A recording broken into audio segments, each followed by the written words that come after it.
din sa aming tindahan itong battery, merong AA at meron din tayong AAA. And alam nyo ba, mabili mo lang siya, kunwari tig isang piraso, parang ang puhunan lang nito ay nasa 12 pesos or 11 pesos.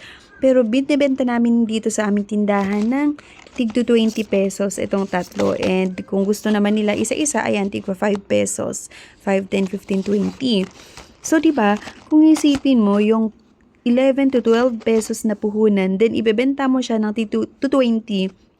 Then, pag bumibili kasi ako, tinataon ko dun sa mga, may mga discount, like yung mga 15 and 38, kung kailan sumasahod yung mga tao. Di ba minsan nagbibigay yung mga Shopee or nagbibigay si Shopee ng ganun na discount. So, ito, mura ko siya binili, walang shipping fee or free shipping fee siya, then binibenta ko siya ng tig 20. So malaking kita, and isa din kasi talaga ito sa mga hinahanap ng mga tao dito sa area namin. Kaya sa mga naghahanap ng mabilhan ng mas mura, 'di ba, na battery. So kapag kasi doon ka bumili talaga sa malls or kung saan mo gustong bumili, 'di ba, ng pambenta mo, talagang medyo mahal siya, medyo pricey, pero syempre minsan hinahanap din ng mga kapitbahay natin yung kung saan sila pwedeng makakamura.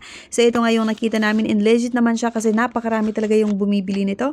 Kaya sa mga interested, go na, check out nyo na rin to, and pandagdag kita, dagdag benta para sa dagdag kita. Bye!